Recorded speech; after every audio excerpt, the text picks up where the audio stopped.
నా సేవకుడు అయిన ఇశ్రాయేలు, నేను ఏర్పరచుకున్న యాకోబు, నా స్నేహితుడైన అబ్రహాము సంతానమా, భూ దిగంతముల నుండి నేను పట్టుకొని దాని కొనల నుండి పిలుచుకొనినవాడా, నీవు నా దాసుడవనియు నేను నిన్ను ఉపేక్షింపగా ఏర్పరచుకుంటుననియు నేను నీతో చెప్పి ఉన్నాను, నీకు తోడై ఉన్నాను.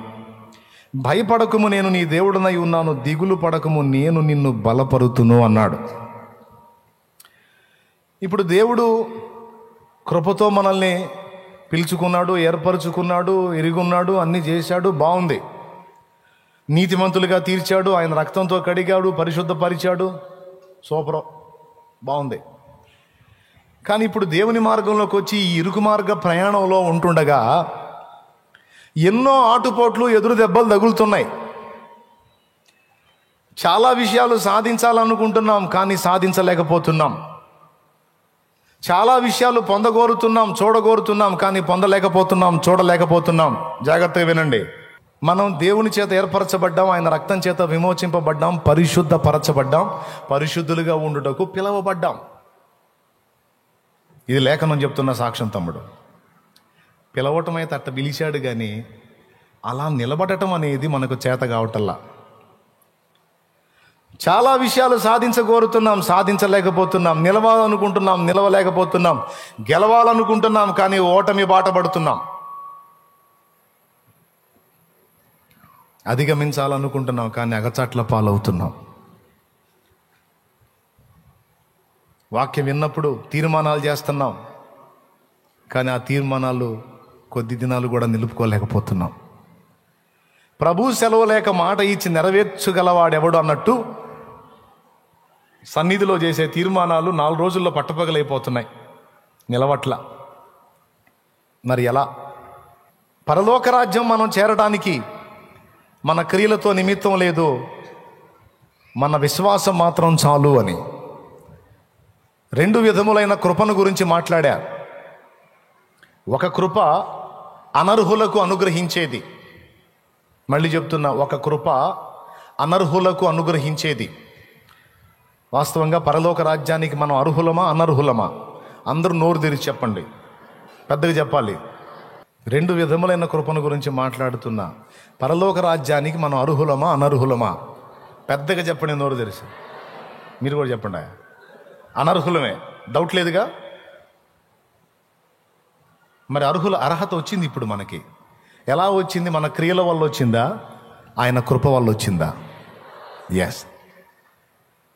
కేవలం ఆయన యందు విశ్వాసం ఉంచుట ద్వారా కృప చేతనే మనం రక్షింపబడి ఉన్నాం. అది దేవుని వరమే కానీ మన క్రియల వలనైనది కాదు. సో ఒక కృపకి మన అర్హతతో నిమిత్తం లేదు, మన క్రియతో నిమిత్తం లేదు. అది ఉచితంగా ఇచ్చిన కృప, కేవలం విశ్వాసం ఉంచుట ద్వారా ఫ్రీగా దొరికిన కృప. అర్థమైందా? ఎరుగని రీతిగా నన్ను దర్శించే నీ కృప. ఒక కృప మన క్రియలతో నిమిత్తం లేకుండా ఉచితంగా లభించింది. ఆ కృప ఎంత గొప్పదంటే పని చెయ్యకయే మనల్ని నీతిమంతులుగా తీర్చింది. ఈ కృప చాలు మనం పరలోకం పోవటానికి. ఇదో కృప. ఇక రెండో కృప అర్హుల మీద చూపించే కృప. అర్హుల మీద చూపించే కృప అంటే ఆ కృప పొందడానికట మనకు అర్హత ఉండాలట. పరలోక రాజ్యం చేరడానికి మన అర్హత ఏంటంటే విశ్వాసమే. విశ్వాసం నువ్వు ఉంచితే ఆయన కృపను చూపించి నేను తీసుకుంటాడు. కానీ భూమి మీద నీవు కొన్ని పొందడానికి, కొన్ని సాధించడానికి, నిత్యత్వంలో బహుమానం పొందడానికి నీకు కృప అవసరం, దేవుని కృప అవసరం. ఆ కృప పొందడానికి మనకు అర్హత కావాలి. ఉదాహరణకి దీనికి మీకు లాజికల్గా వాక్యానుసారంగా చెప్తా. కృప అంటే అందరికీ సమానమేగా, పక్షపాతమేం లేదుగా. కృప అందరికీ ఈక్వల్గా ఇస్తాడు. మరి అట్లయితే ఆదికాండం 6వ అధ్యాయంలో నోవాహు గురించి దేవుడు మాట్లాడుతూ భూమి మీదున్న జనులందరిలో నీవే నా దృష్టికి కృప పొందిన వాడవు అన్నాడు. ఒక్కసారి చూడండి, ఆదికాండము 6వ అధ్యాయము 8వ వచనం. అది. అయితే నోవాహు యెహోవా దృష్టి యందు కృప పొందిన వాడాయను. ఒక్కసారి నాకు చెప్పండి, నోవాహు దేవుని దృష్టికి కృప పొందిన వాడయ్యాడంట. ఇదేం కృప? కృప అంటే అందరికీ కదా. అంటే నోవాహు ఒక్కడే కృప పొందాడా? అంటే ఇక అప్పుడున్న భూమి మీద ఉన్న మనుషుల్లో ఎవడా కృప పొందలేదా అంటే పొందలేదు అని చెప్తుంది వాక్యం. అందరూ పొందితే స్పెషల్గా నోవహు దేవుని దృష్టికి కృప పొందినవాడు అనే మాట ఎందుకు రాసింది? నోవహు దినముల్లో ఉన్న జనులందరూ దేవుని దృష్టికి కృప పొందినవారు అని రాయాలి. నోవహు దినముల్లో ఉన్నవారందరూ దేవుని కృప పొందారు అనాలి. ఆ మాట చెప్పలా.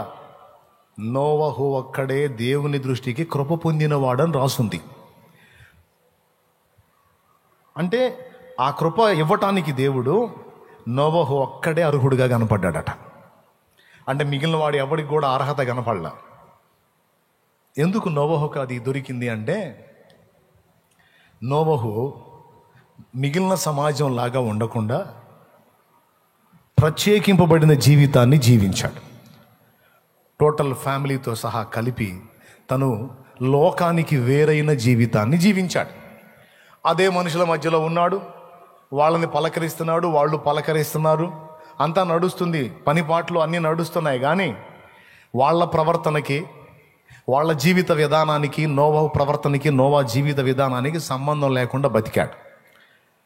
దేవుని దృష్టికి ఇంపుగా, దేవుని దృష్టికి నచ్చాలి నేను అనే విధంగా జాగ్రత్తలు తీసుకొని బ్రతికాడు.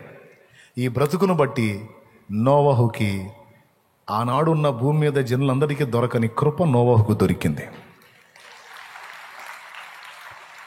ఆ కృప ఎంత పని చేసిందంటే, దేవుడు భూమిని జలములతో నిండించాలనుకున్నప్పుడు ఆ జలప్రళయములో నోవహు తన ఫ్యామిలీ నశించకుండా, మరి దేవుడి కృప నోవహు మీదకి వచ్చింది కనుక నోవహును జాగ్రత్త చేయడానికి దేవుడు ఒక ఓడను సిద్ధం చేయమనే సలహా నోవహుకి ఇచ్చాడు. ఆ కృపను బట్టి మిగిలిన వాళ్ళకు కూడా ఆ సలహా ఇవ్వచ్చుగా, లేదు, ఆ కృప పొందడానికి వాళ్ళకు అర్హత లేదు. ఎందుకంటే వాళ్ళు ఆయన మాటలను అలక్ష్యం చేశారు, పెడచెవిన పెట్టారు. నోవహు అయితే ఆ మాటకు లోబడ్డాడు, ఆ కృప పొందాడు. అందుకే మొత్తం ఉన్న జనమంతా జలప్రళయం నశిస్తే నోవహు తన ఇంటి వారితో సహా కాపాడబడ్డాడు. చాలా వందనాలు. ఇకపోతే సౌలు దావీదుల దగ్గర కూడా మనకి ఇది కనపడిద్ది. ఇశ్రాయేలుకు మొదటి రాజు ఎవరు? వెంకట్రావా? ఎవరు? సౌలా? సరే, ఇశ్రాయేలుకు మొదటి రాజు సౌలు. దేవుడు అనుకున్నాడు, సౌలు కాస్త పర్లేదు, సౌలు తర్వాత వాళ్ళ అబ్బాయిని, వాళ్ళ అబ్బాయి తర్వాత వాళ్ళ అబ్బాయిని, వాళ్ళ అబ్బాయి తర్వాత వాళ్ళ అబ్బాయిని, వాళ్ళ అబ్బాయి తర్వాత వాళ్ళ అబ్బాయిని, ఏంటి ఇశ్రాయేలు జనాంగానికి ఎల్లప్పుడూ సౌలు కుటుంబీకుల్నే రాజులుగా చేయాలి అనుకున్నట్ట. ఎవరు?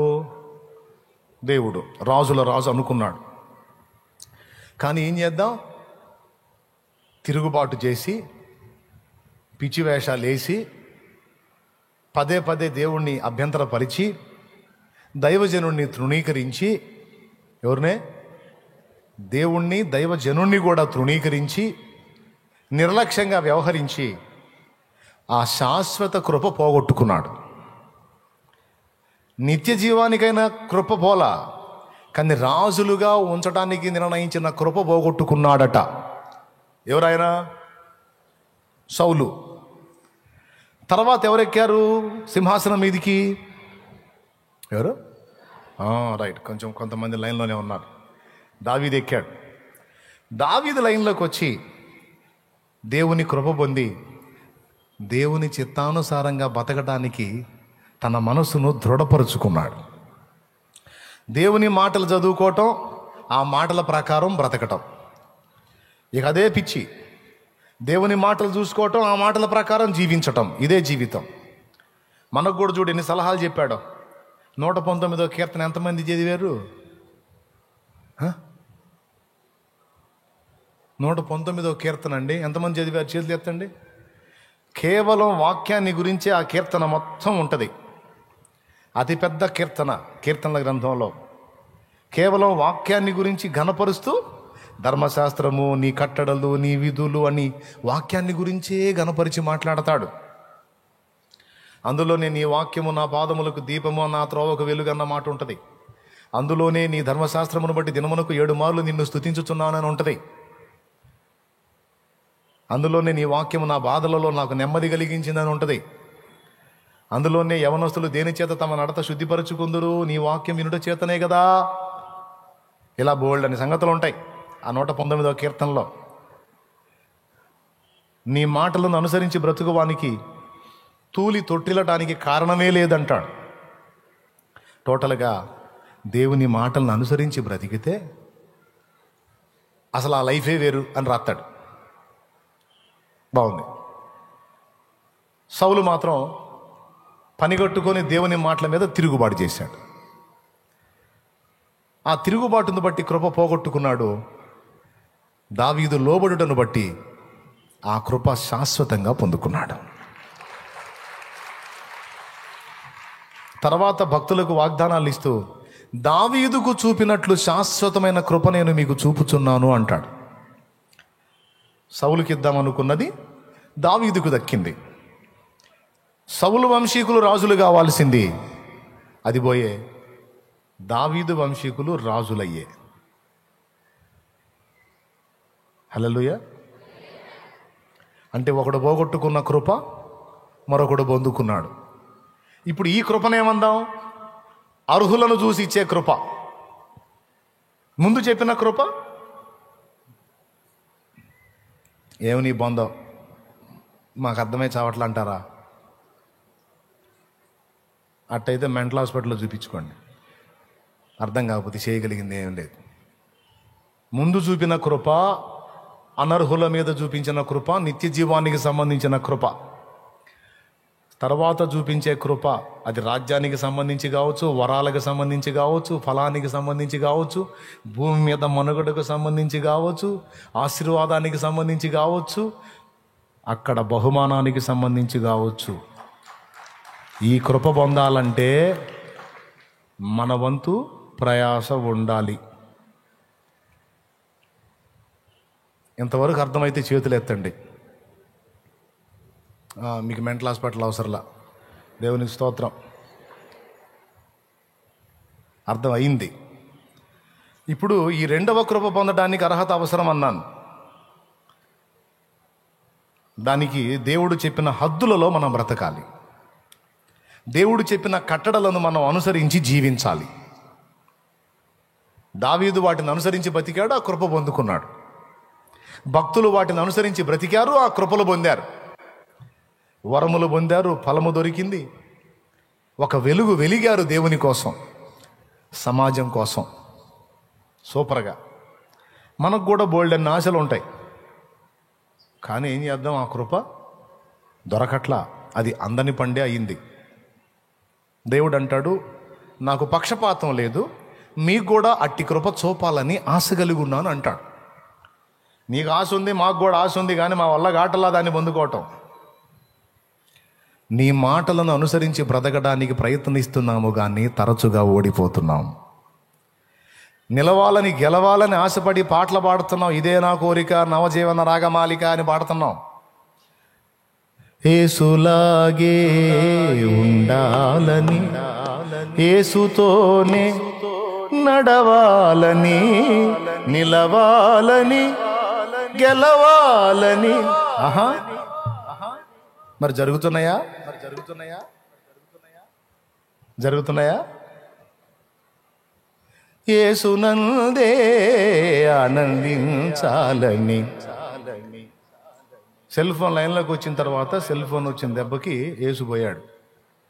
సెల్లునందే ఆనందించుచుంటిని, ఇదేనా?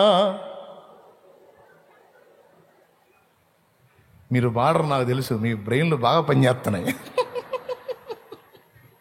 అమ్మ బాబోయ్, ఎంత చురుకైపోయారండి మీరు. అబద్ధాలు ఆడుకుని చెప్పండి, నిజమా కాదా? ఎఫెక్ట్ అవుతుందా లేదు? అంతకుముందు కాస్త ఖాళీ దొరికితే ఏదన్నా వాక్యం చదువుకుందాం, పుస్తకం చదువుకుందాం, బైబిల్ చదువుకుందాం, పరిశుద్ధులతో కలుద్దాం, మాట్లాడదాం కదా. ఇప్పుడుందా ఆ పరిస్థితి? పాస్టర్లకే లేదు, ఈ విశ్వాసులకి ఏడ తగలబడిద్ది? ఎవరి జేబులో వాళ్ళకుంది వస్తువు. ఏ కొంచెం ఖాళీ దొరికినా దీయటం, హల్లెలూయా స్తోత్రం తండ్రి వందనాలు యేసయ్యా హల్లెలూయా.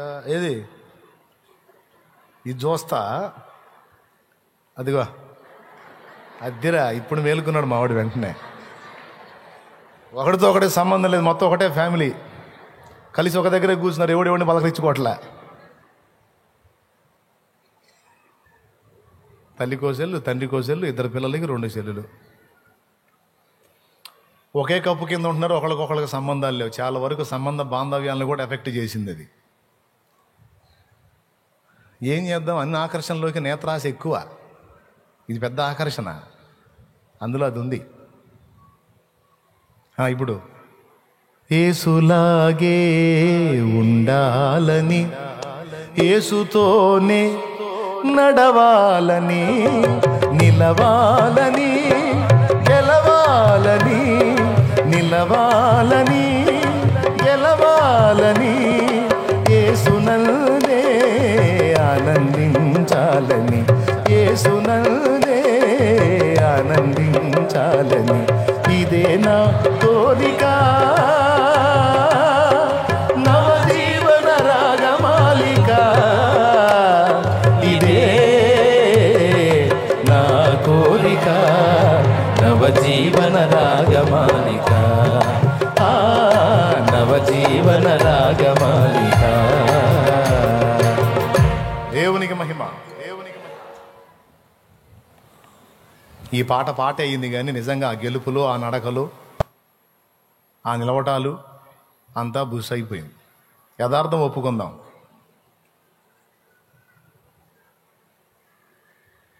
కాదా? ఆహా, ఇక్కడ మేమే చేతులు ఎత్తుతున్నాం, మళ్ళీ మీరేమో అంటే ఏంది చాలేమన్నా? నువ్వు కూడా మనకంత టైం ఏడుందిలే.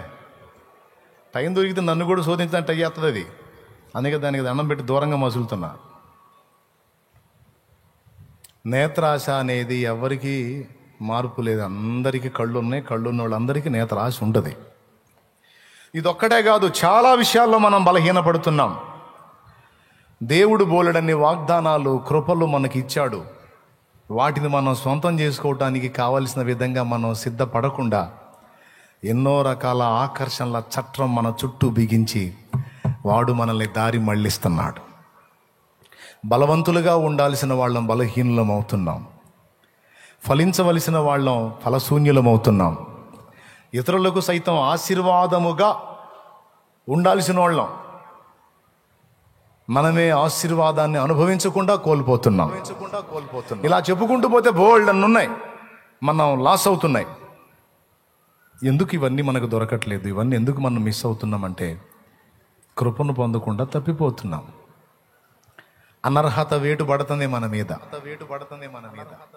ఆ వేటు పడకుండా మనం సరిగ్గా నిలవాలని తిప్పలు పడుతున్నాం, కానీ మన వల్ల కావటల్లా.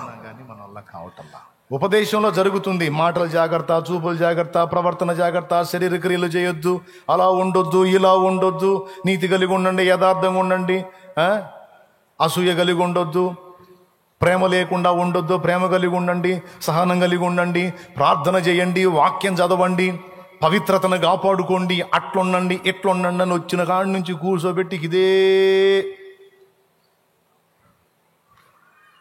అవునా? ఇంకేముంది మరి? ఇంక వేరే ఇదే సోప. చివరికి ఎలా అయిపోయిందంటే వినటానికి అలవాటు పడ్డాం, కానీ వాటిని చేయటానికి మాకు కష్టం అయిపోయింది. కానీ అలాగని రాజీ పడుతున్నావా లోకంతో? కాదు, మళ్ళా యాకోబు గాని కడుపులో పెనుగులాడినట్టు పెనుగులాడుతున్నాం. మళ్ళా ఇదేంది నాయన, నేను ఇటు ఆకర్షించబడుతున్నాను, ఈ దరిద్రం ఏంది నాయన నా వెంట పడింది, నేను దీనికి సంబంధించిన వ్యక్తిని కాదు కదా, నా లోకం నువ్వు కదా, నేను నీ వైపు కదా ఆకర్షింపబడాలి, నేనేంది నాయన ఇట్టలాగబడుతున్నాను, నా బతుకేంది ఇట్ట తగలబడిందని మళ్ళీ ఒక పక్కన వేదన కలుగుతుంది. ఈ ఒక్క మాటకు సమాధానం చెప్పి ముగించకపోతే అప్పుడు అడగండి నన్ను. దేవునికి స్తోత్రం. చెప్తే మీకు కొంచెం ఆనందం కలిగిద్ది, మీరు లైన్లోకి వస్తారు. అందుకని తెలుసుకోవాలని ఉందా? ఇప్పుడు సమస్య అర్థమైంది కదా క్లియర్గా? అమ్మ చేతులు ఎత్తట్లు అర్థం కాలేదా? రైట్, అర్థమైందా? రైట్, సమస్య అర్థమైంది. కానీ గెలవలేకపోతున్నాం. సహించాలి అని వాక్యంలో చదువుకుంటున్నాం, మనం చదువుతున్నాం. చర్చికి వస్తే అయ్యగారు కూడా అదే చెబుతున్నాడు, ఆత్రపడి కోప్పడవద్దు, సహనం ఉండాలి మనకని. ఇంటికి పోతే ఆవేశం ఆగట్లా. ఒక మాట 2 మాటలు తట్టుకుంటున్నాం, కానీ 3వ మాటకి ఏంది అంటున్నాం. కనీసం 10 మాటలకు ఒక మాట అన్నా ఎదురేస్తున్నాం, ఆగట్లా. మళ్ళీ చర్చికి వచ్చినా వాక్యం చదివినా కోపపడువాడు దేవుని నీతిని నెరవేర్చడు, ఆత్రపడి కోపపడు వద్దని వచనాలు తగులుతుంటే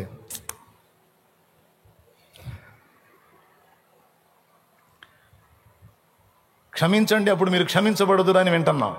కొంతమంది మొఖాలు చూస్తే సత్యన క్షమించబుద్ధి కాదు, కానీ చర్చికొచ్చి కూర్చోగానే నువ్వు క్షమించకపోతే ఎట్లా అని మాటలు వినపడుతుంటాయి. ఏం క్షమించేది, వీళ్ళు మామూలు కాదు. ఏనేమో క్షమించు అంటాడు. ఏంది క్షమించేదే? ఏం మామూలు దుర్మార్గమా వాళ్ళు చేసింది? మళ్ళీ వాక్యం చదువుతుంటే మనుషుల అపరాధములను మీరు క్షమింపని ఎడల మీ పరలోకపు తండ్రి మిమ్మల్ని ఎలా క్షమించును?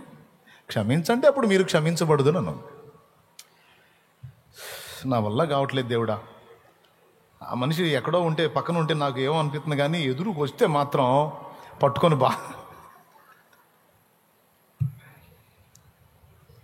ఇట్లా చాలా విషయాల్లో మన బలహీనతలు మనకు తెలుసు, అవునా?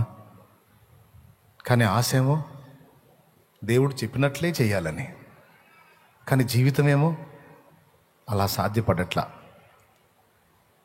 దీనికి పరిష్కారం ఏంటి అంటే ఒక్కటే ఒక పరిష్కారం. కృప పొందటానికి అర్హుడవు అర్హురాలివిగా నువ్వు ఉండునట్లు జీవించాలి, అర్హత పొందినట్లు నువ్వు జీవించాలి అని నిన్ను నన్ను పిలిచిన దేవుడే ఆ కృప పొందటానికి తగిన అర్హత పొందినట్లు కావలసిన జీవితానికి బలాన్ని కూడా ఆయనే ఇవ్వాలి అనేది నేను తెలుసుకున్న సత్యం. ఒంటిగా తిప్పలబడి పోరాడి నిలవలేక గెలవలేక అలసి సొలసి సొమ్మసిల్లే. మేలైనది చేయవలెనని కోరిక నాకు కలుగుచున్నది కానీ అలాగూ చేయుట నాకు కలుగుటలేదు. రోమాపత్రిక 7వ అధ్యాయము 18-19 వచనాలు. చెయ్యాలనుకున్న మేలు చెయ్యక చెయ్యగోరని కీడే చేస్తున్నా. ఏం జరుగుతుందో నాకు అర్థం కావట్లా. ఒకటి అనుకుంటున్నా, ఇంకొకటి చేస్తున్నా. హృదయం ఒకటి ఆశిస్తుంది, శరీరం ఇంకొకటి చేస్తుంది. ఎట్లా? నిజమే, అందరి సోప ఇదే. నిద్రొచ్చిన వాళ్ళు గట్టిగా స్తోత్రం చెప్పండి. శబాష్, దొరికారు. మెలుగుతున్న వాళ్ళు చెప్పండి. నేను నిద్ర వచ్చిన వాళ్ళు చెప్పమంటే కళ్ళు తిరిగి చూస్తావు హల్లెలూయా అంటవే. పాయింట్కి వద్దాం. మన స్వాపే కాదు, పౌలు అంతటి మహనీయుని స్వాప కూడా అదే. మేలైనది చేయవలనని కోరిక నాకు కలుగుతున్నది కానీ అలాగూ చేయుట కలుగుటలేదు. చేయాలనుకున్న మేలు చెయ్యక చెయ్యగోరని కీడే నేను చేయుచున్నాను అన్నాడు. అయ్యో ఇట్టి మరణమునకు లోనగు శరీరము నుండి నన్ను ఎవడు విడిపించును అని ఒక ఆర్తధ్వని చేశాడు. ఆ కింది వచనంలో 8వ అధ్యాయంలో సమాధానం. అయితే ఆత్మ యొక్క నియమము పాప మరణ నియమముల నుండి నన్ను విడిపించను, అందుకు దేవునికి స్తోత్రం అన్నాడు. ఇక్కడ పాయింట్ ఏంటంటే యెహెజ్కేలు గ్రంథం 2వ అధ్యాయము 1వ వచనం. నరపుత్రుడా నీవు చక్కగా నిలవబడుము, నేను నీతో మాట్లాడాలి అన్నాడు దేవుడు. అదే ఉంటుంది, నాకు వెళ్ళి చూడండి. నరపుత్రుడా నీవు చక్కగా నిలవబడుము, నేను నీతో మాట్లాడవలెను అని దేవుడు యెహెజ్కేలుతో చెప్పాడు. చెప్పిన వెంటనే పాపం యెహెజ్కేలు నిలబడటానికి ప్రయత్నం చేశాడంట. పాపం తిప్పలు పడ్డాడు. ఎన్ని తిప్పలు పడ్డా నిలవలేకపోయాడు. చివరికి దేవుని వైపే చూశాడు. చక్కగా నిలవబడు, నేను నీతో మాట్లాడాలన్నావు, నీ మాటలు నాకు కూడా వినాలనుంది, నీ చిత్తం చేయాలన్న ఆశ నాకు కూడా ఉంది, కానీ చక్కగా నిలుచుట నాకు చేత కావట్లేదు అని దేవునికి వెళ్ళి చూశాడు. అప్పుడు దేవుడు ఏం చేశాడో తెలుసా? తన ఆత్మను యెహెజ్కేలులోకి పంపించాడు.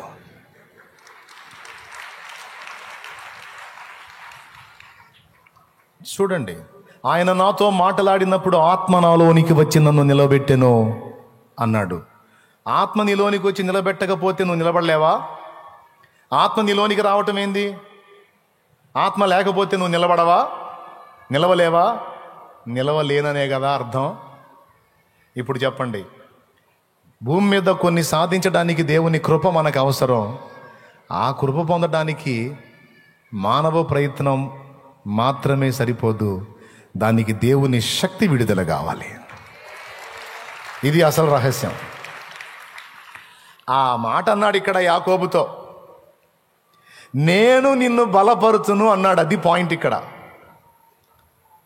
ఏమన్నాడు అంటే, ఇప్పుడు ఈయన బలపరచాల్సి వచ్చిందంటే అంతకుముందు ఆయన ఏమై ఉన్నాడు?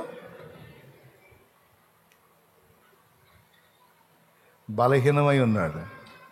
ఆ బలహీనమై ఉండి పోరాడి పోరాడి పోరాడి అలసి సొలసి సొమ్మసిల్లి నా వల్ల కాదని దిగాలు పడిపోతే అప్పుడు అన్నాడు, దిగులు పడకుమో, నేను నిన్ను బలపరుస్తాను. పోరాడావు, తిప్పలు పడ్డావు, నిలబడాలని ట్రై చేశావు, దానికోసం ఎన్నో ట్రిక్కులు ప్లే చేశావు, నీ వల్ల కాలేదు ప్రభా. అర్థమైంది కదా? రైట్. కృంగిపోవాకు, నిరాశపడవాకు. నీ వల్ల కానిది నా వల్ల అవుతుంది.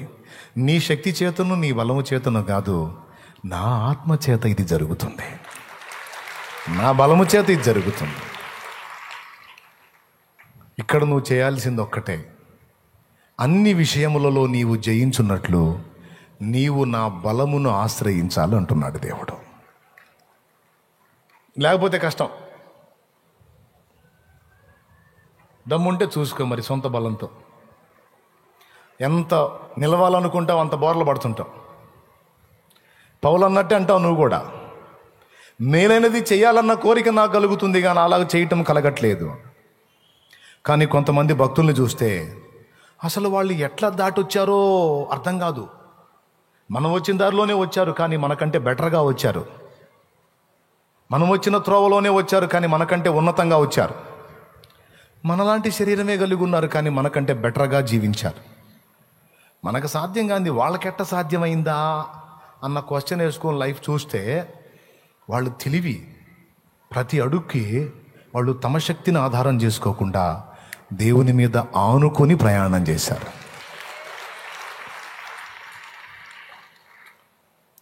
ప్రార్థన చేయాలి మనం అని నేను ప్రసంగం చేస్తా. మీరు కూడా అవును ప్రార్థన చేయాలి మనం అనుకుంటారు. ఇంటికి పోయి ఎవరు చేయరు. శుభ్రంగా అంత తిని చికెనో బిర్యానో మటనో తిని గొరకబెట్టి నిద్రపోతారు. అవును, ప్రార్థన చేయాలని నేను అన్నాను, ప్రార్థన చేయాలని నిజమే అని మీరు అన్నారు. మొత్తానికి ఎవరు మీరు చేయలే, నేను చేయలే. ఇప్పుడు చేసేది ఎవరు? తీర్మానాలు కూడా అయిపోయేటప్పుడు ఆశీర్వాద ప్రార్థనప్పుడు కూడా, అవును ప్రభువా నీ దాసుడు చెప్పినట్టు నాయన ఇక నుంచి నేను ప్రార్థన చేయాలి ప్రభా, యేసు నామములో ప్రభా స్తోత్రం చేస్తాను ప్రభా. ఇంటికి పోతా, ఇంటికి పోగానే చుట్టాలు వచ్చి కూర్చుంటారు. బాగుంటావా నీకోసమే అని కూర్చుంటారు. పోయిద్ది నీ ప్రార్థన ఉండదు ఏముండదు. ఇక వాళ్ళతో వాగి వాగి వాగి వాగి వాళ్ళకన్నీ పెట్టి మర్యాదలు చేసి వాళ్ళు పోయినాక పోయి ఆ బెడ్ మీద పడి అమ్మయ్య ఇప్పుడు ఎట్ట చేయాలా? ప్రార్థన చేయకపోతేనేమో మనకి కార్యాలు జరగవు. ప్రార్థన చేయాల. చిత్రం ఏంటంటే ప్రార్థన చేస్తే కార్యాలు జరుగుతాయి. ఆ ప్రార్థన జీవితం కలిగి ఉండాలన్నా దేవుని బలం నీలో ఉండాల, దేవుని శక్తి నిన్ను ఆవరించాలా, దేవుని శక్తే నిన్ను ప్రార్థన గదికి నడిపించాలా. దేవుని శక్తే నిన్ను వాక్యం దగ్గరికి నడిపించాలా. దేవుని శక్తే నిన్ను పవిత్రతలో నిలబెట్టాలా. తరచు మనం మోసపోతూ ఉంటాం తమ్ముడు, తరచు మనం మోసపోతూ ఉంటాం. ఇప్పుడు ఈ ప్రసంగం విన్నాం కదా, 4 రోజులు గుర్తుంటుంది ఇది. ఇక ఇప్పుడు ప్రతిదానికి దేవా ప్రార్థన చేయాలని ఆశ ఉంది, చేయలేకపోతున్నా, నాకు తెలియదు నువ్వు శక్తిని, నడుస్తానే, తిరుగుతానే, పని చేస్తానే, దేవా శక్తిని, నాకు ప్రార్థనా శక్తి కావాలి, ప్రార్థన చేయాలని నేను, నాకు నువ్వు బలం ఇవ్వకపోతే నేను చేయలేను, నాకు ప్రార్థన ఆసక్తిని, ప్రార్థనా బలాన్ని అంటుంటావు కదా.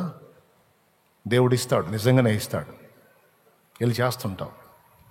విచిత్రం ఏంటంటే 4 రోజుల తర్వాత నేను దేవుణ్ణి అడిగి ప్రతిదానికి శక్తి పొందాలన్న ఆలోచన మర్చిపోతావు. వాడు కుట్ర, వాడు సైతాను గాడు కుట్ర. కొంతమందికి అయితే 4 రోజులు ఉంటుంది, కొంతమంది చర్చి దాటగానే పోయిద్ది. అంత బలవంతులు వాళ్ళు. ఇది మహాదరిద్రం అన్నమాట.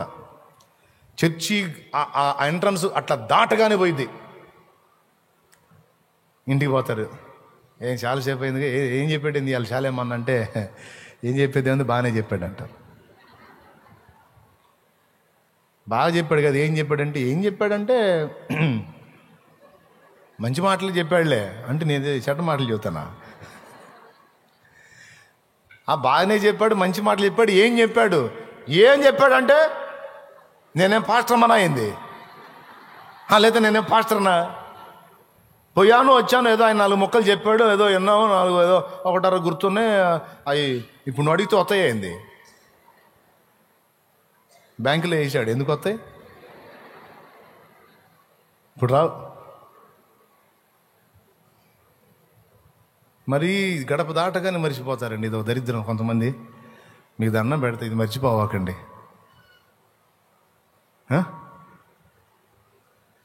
నీ వల్ల కాదు నాయన, నీ వల్ల కాదు. దేవుడి శక్తిని ఆశ్రయించకుండా ప్రార్థన చేయలేవు. నువ్వు ప్రార్థన చేయాలన్నా ప్రార్థన చేయటానికి దేవునికి ప్రార్థన చేయాల బలమీమని. ఇలా చంద్రబింబము ఓలే నీదు ప్రతిబింబము నేనై, ఇలా చంద్రబింబము ఓలే నీదు ప్రతిబింబము నేనై, జగమంత నీదు మహిమన్ వెన్నెలగ వెదజల్లా, జగమంత నీదు మహిమన్ వెన్నెలగ వెదజల్లా. బలవంతుడైన దేవా బలమీయుమయ్యా, బలవంతుడైన దేవా బలమీయుమయ్యా, వెలుగైన దేవ నన్ను వెలిగించుమయ్యా, వెలుగైన దేవ నన్ను వెలిగించుమయ్యా.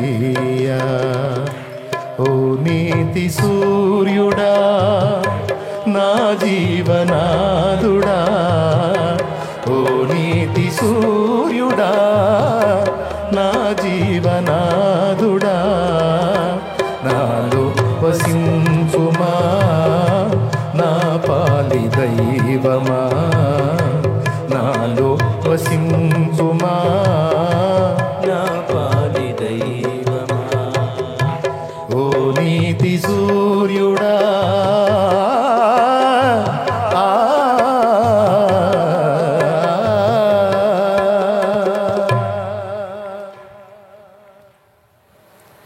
మీరు బైబిల్లో చూసుకోండి.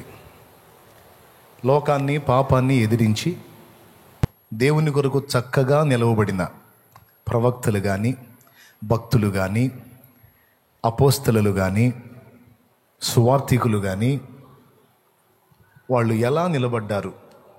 పాత నిబంధనలో భక్తులైనా క్రొత్త నిబంధనలో భక్తులైనా దేవునికి ఇష్టంగా వాళ్ళు ఎలా నిలవగలిగారు, నడవగలిగారు అన్నది ఒక్కటి పరిశీలన చేస్తే నేను అప్పుడు ఏది పాత నిబంధనలోను క్రొత్త నిబంధనలోను కూడా పరిశుద్ధాత్మ శక్తి ద్వారానే వాళ్ళు అవన్నీ చేశారు. అంత నీతిగా జీవించగలిగారు. వాళ్ళ మీద దేవుని ఆత్మ క్రియ చేశాడు, శక్తినిచ్చాడు.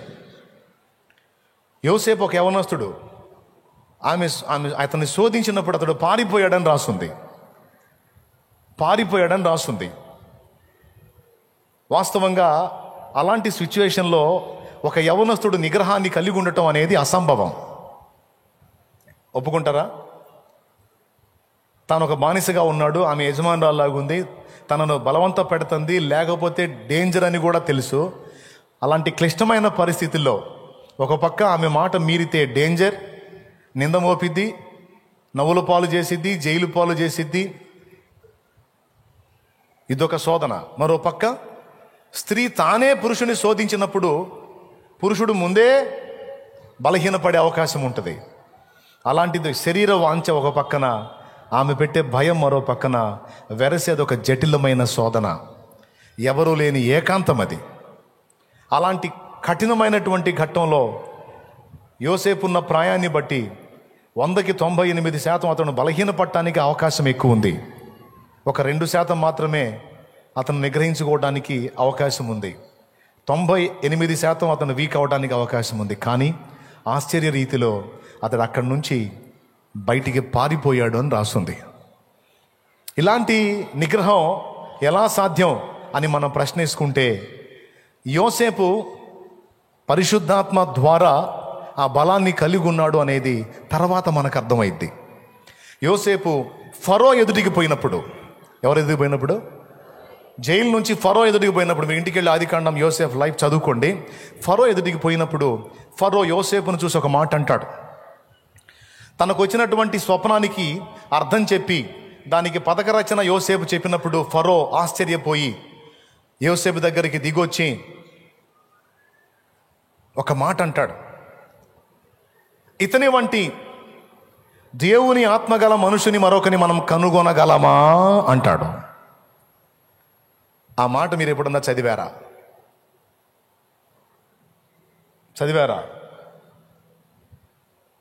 ఎప్పుడన్నా చదివారా మీరు? అద్భుతమైన మాట కదా. అంటే యోసేపు దేవుని ఆత్మ కలిగిన వ్యక్తిగా మనకు అక్కడ రాయబడి ఉంది. దానియేలు విషయంలో కూడా ఇదే మాట అంటారు. ఆ రాజులు ఏమంటారు తెలుసా? పరిశుద్ధ దేవతల ఆత్మ కలిగిన వాడు దానియేలని బెల్షస్సరు అనేవాని భార్య అంటదే. దానియేలు గ్రంథం 5లో ఈ మ్యాటర్ ఉంది. యోసేపు మ్యాటర్ మీకు దొరకలేదా? నేను చూపిస్తా. ఆదికాండంలో ఫరో ముందుకు పోయినప్పుడు 41:38 చూడు.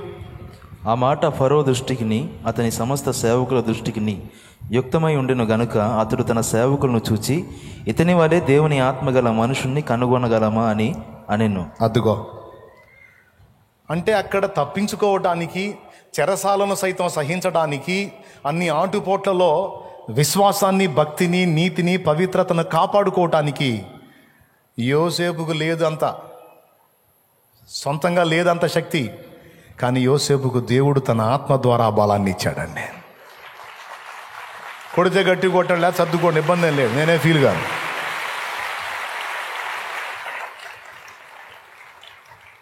హల్లెలూయా.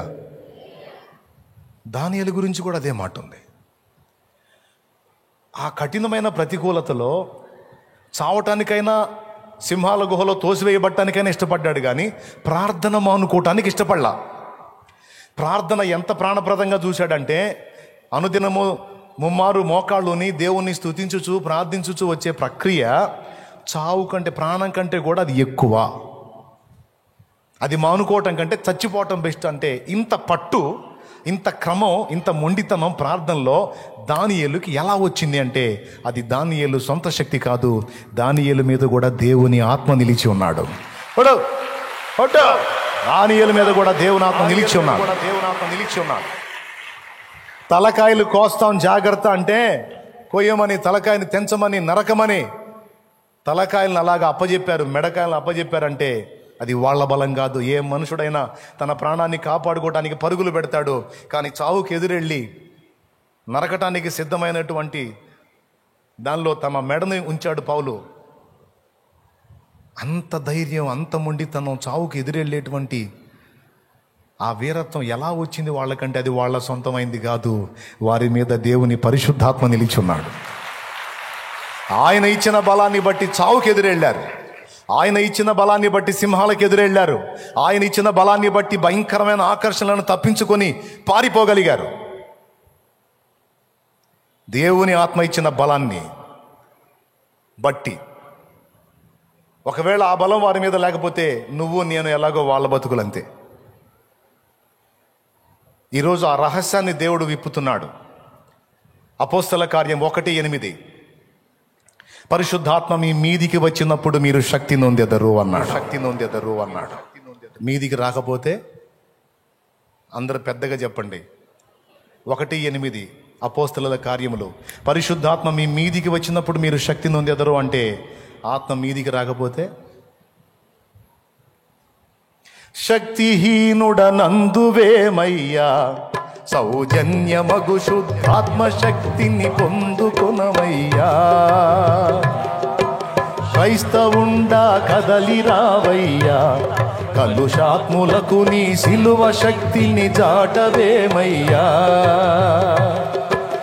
ఎండబాణాలనియు తడిసి ఎంతకాలము మూలనుండు, ఎండబాణాలనియు తడిసి ఎంతకాలము మూలనుండు. కండలను ప్రేమింతువేమన్నా, ఈ మంటి కండలు ఎంత పెంచిన మంటికేనన్నా. క్రైస్తవుండా కదలిరావయ్యా, కలుషాత్ములకు నీ సిలువ శక్తిని జాటవేమయ్యా. శక్తిహీనుడనందువేమయ్యా, సౌజన్యమగు శుద్ధాత్మశక్తిని పొందుకొనుమయ్యా. శక్తిహీనుడనందువేమయ్యా. నా వల్ల కావట్లేదు సార్, నా వల్ల కావట్లేదు అక్క, నా వల్ల కావట్లేదు అన్న. నీ వల్ల అయిద్దని ఎవరు చెప్పారు? నేను చెప్పానా?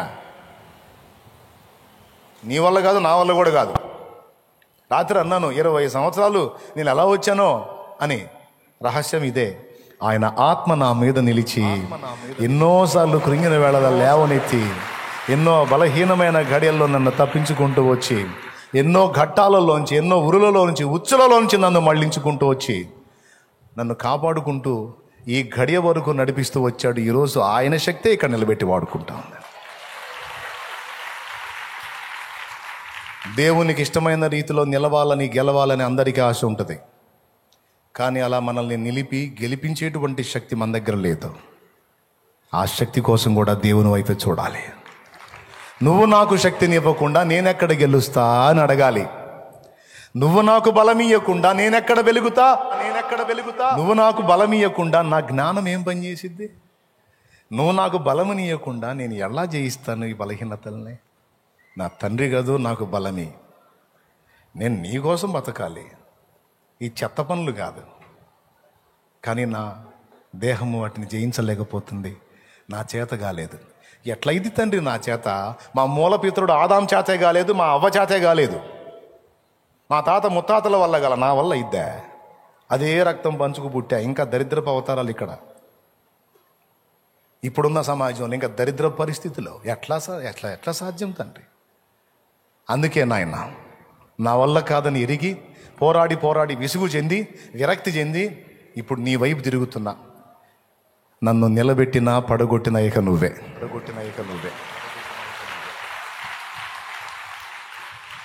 Finishing touch. చివరిలో ఒక మాట అంటాను నేను.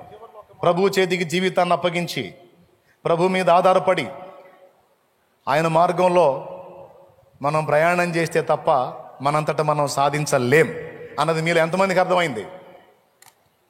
నిజంగా అర్థమైందా? అర్థం కాకపోయిన చేతులు ఎత్తున్నారు, ఇంక అయిపోయిద్దని. రైట్, అర్థం అయ్యేటట్టు చెప్పానని నా నమ్మకం. ఒక మాట, యేసు ప్రభు ఆ రాత్రి సిలువకు అప్పగించబడబోతున్నాడు. తన దగ్గర ఉన్న వాళ్ళతో అన్నాడు, మీలో ఒకడు నన్ను అప్పగిస్తాడు అన్నాడు. తర్వాత వాడు వెళ్ళిపోయిన తర్వాత మిగిలిన వాళ్ళు మాట్లాడుకుంటా ఉంటే సీమోను పేతురు అంటాడు, సీమోను పేతురు మిగిలిన వాళ్ళందరూ ఉన్నప్పుడు ప్రభు అంటాడు, కాపరిని కొట్టుదునో గొర్రెలు చెల్లా చెదురైపోవును అని రాయబడింది. దాని ప్రకారం ఈ రాత్రి జరిగిద్ది అంటాడు. ఎవరి మాట అంది? సాక్షాత్తు యేసు ప్రభు.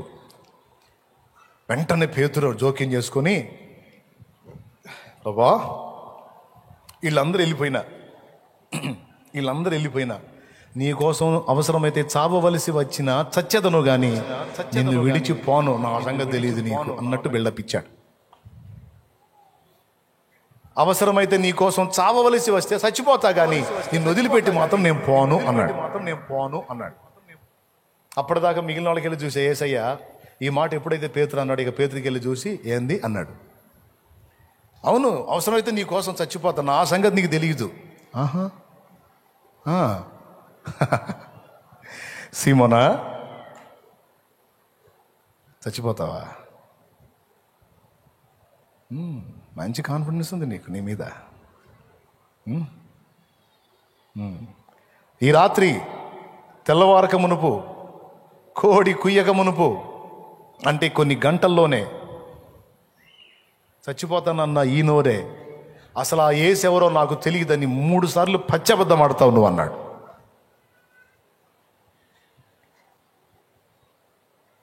మనం తీర్మానాలు చేసిన ప్రతిసారి ఇదే ఎదురొస్తుంది మనకి. లాభం లేదు, ఎట్లయినా కానీ ఇక నుంచి దేవుని కోసం నిలబడాలి అనుకున్నప్పుడు ఆయన నవ్వుకొని నిలబడతావా, ఈరోజు సాయంత్రమే బోర్లు పడతా ఉంటాడు ఆయన. ఎట్లనన్నా కానీ గట్టిగా నిలబడాలంటే అవునా, రేపు సాయంత్రమే నువ్వు పడతావు. నువ్వు ఎప్పుడైతే నీ సొంత శక్తి మీద, సొంత జ్ఞానం మీద, సొంత బుద్ధి మీద, సొంత బలం మీద డిపెండ్ అయి నిలదొక్కడానికి ప్రయత్నిస్తావో కొన్ని గంటల్లోనే నువ్వు పడిపోతావు. ప్రియులారా, ఇది మీరు నేను మనం ఎవ్వరు మర్చిపోకూడదు. లైవ్లో వీక్షించే వాళ్ళు సహా మర్చిపోవద్దు. మన చేత కాదు.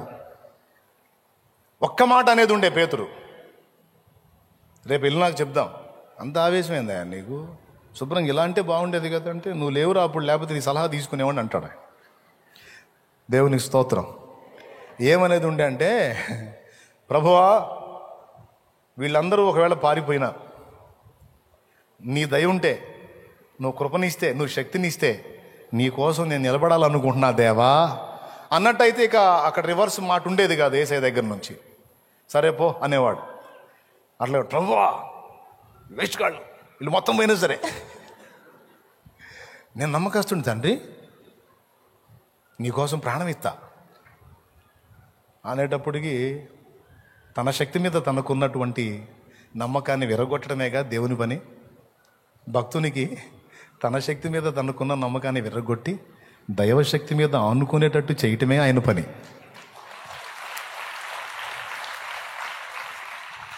కానీ ఏం చేద్దాం, ఇప్పుడు చెప్పుకున్నాం కదా, తరచుగా మర్చిపోతూ ఉంటాం. ఈ పాయింట్ని మర్చిపోయి మళ్ళా సొంతంగా ట్రై చేస్తుంటాం.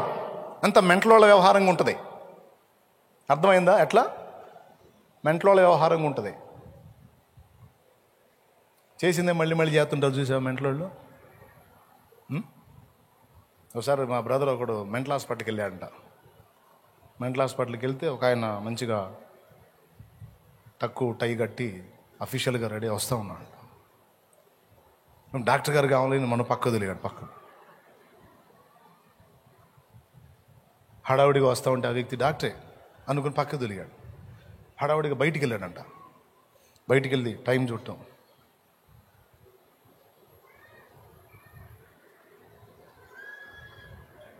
అదే పనిలో ఉన్నాడంట. అప్పుడు అర్థమైంది, హో తేడా పడ్డాడు. ఇంకొకడు గోడకి చెవిని ఆనిచ్చి చాలా సీరియస్గా వింటా అంట. చాలాసేపటి నుంచి వింటున్నా అంట. డాక్టర్ గారు వచ్చారంట. ఏ వినపడుతుందిరా ఆ పక్కన అంతసేపు వింటున్నావు అని ఆయన కూడా చెవి పెట్టి కాసేపు విని, ఏం వినపడట్లేదు కదరా, ఏం వింటున్నావు అంటే, నాకు కూడా ఏం వినపడట్లేదు, ఏమైనా వినపడిద్దేమో వింటున్నా అన్నాడట. సరే నువ్వు పిచ్చోడు అన్న సంగతి మర్చిపోయారా నేను.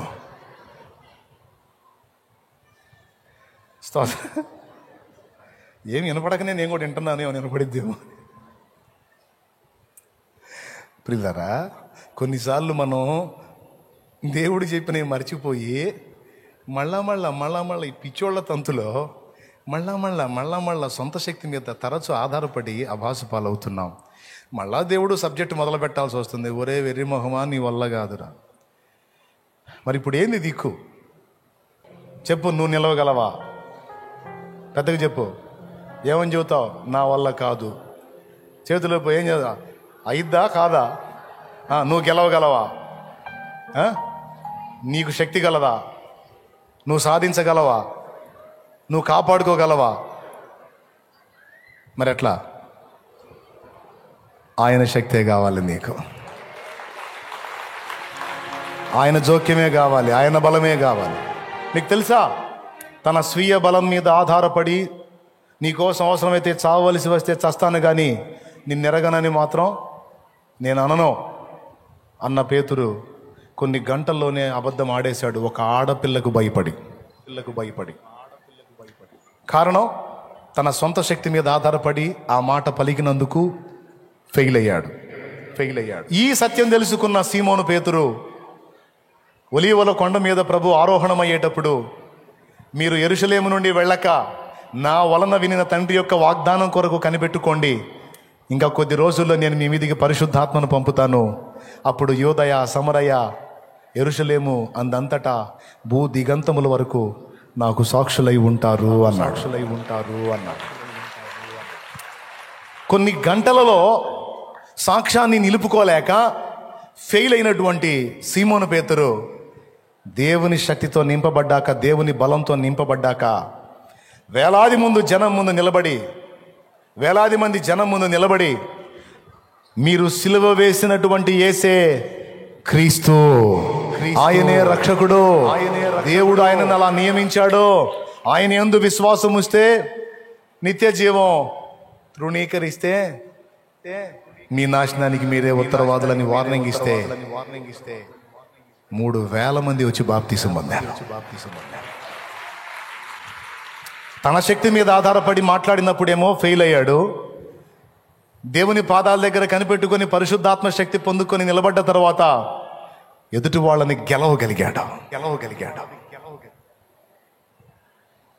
మీ అందరూ కూడా గుర్తించండి, భూ సంబంధమైన విషయాల్లో అయినా ఆత్మ సంబంధమైన విషయాల్లోనైనా మన రాణింపు పరిశుద్ధాత్మ చేతిలో ఉంది, ఆయన ఇచ్చే శక్తిలో ఉంది. కాబట్టి దేవుని పాదాలు పడదాం, దేవుని ఆశ్రయిద్దాం, ఆయన మీదే ఆనుకుందాం.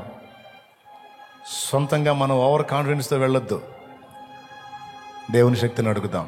ఏ పనికి వెళ్ళేటప్పుడైనా మనుషులతో మాట్లాడటం నాకు చేత కాదు, ఆ జ్ఞానం నువ్వు ఇవ్వమని అడుగుదాం. కొన్ని సమస్యలలో ఎలా వాటిని డీల్ చేయాలో నాకు అర్థం కావట్లేదు, నాకు అంత తెలివి లేదు, దేవా నాకు ఐడియా దయచేయమని మోకాళ్ళ మీదకి వెళ్ళి దేవుని పాదాలు పట్టుకుందాం. పవిత్ర జీవితం కొరకు ఆశ ఉంది, కానీ అపవిత్రతల వైపున అడుగులు పడుతున్నాయి. నేను అపవిత్రతను ఎదిరించి పవిత్రతతో నిలుచున్నట్లు నాకు బలం ఇమ్మని దేవుడిని ఆశ్రయిద్దాం. అప్పుడు యోసేపును తప్పించినట్టు, దానియేలును కాపాడినట్టు నిన్ను నన్ను మనల్ని కాపాడగలడు ఆయన.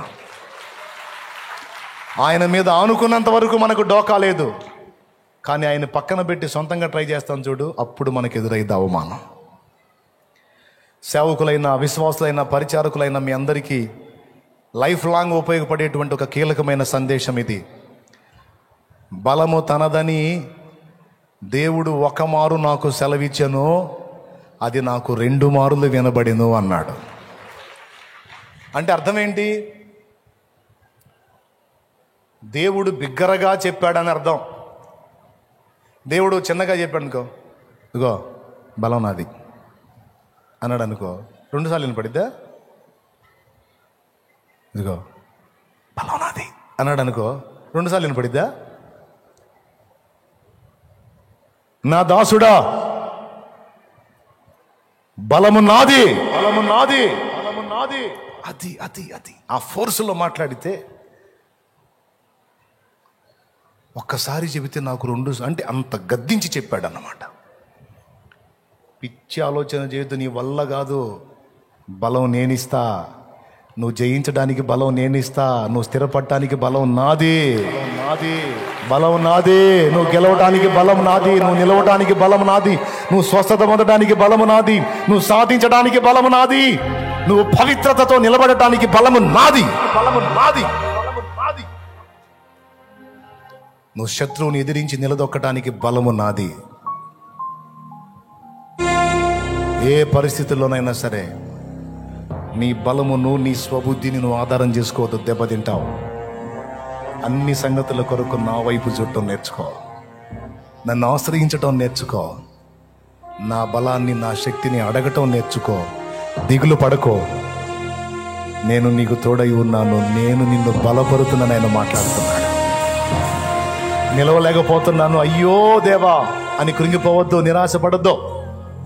నేను నిలబెడతా.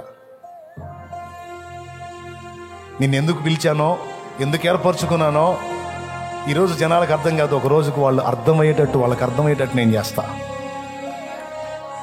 నీ జీవితాన్ని సార్థకం నేను చేస్తా. నన్ను ఆశ్రయించు అనే పాఠాన్ని దేవుడు ఈవేళ మనకు అందించాడు. పరిశుద్ధాత్మ ఈ సంగతులు మన అంతరంగంలో ముద్రించునుగాక.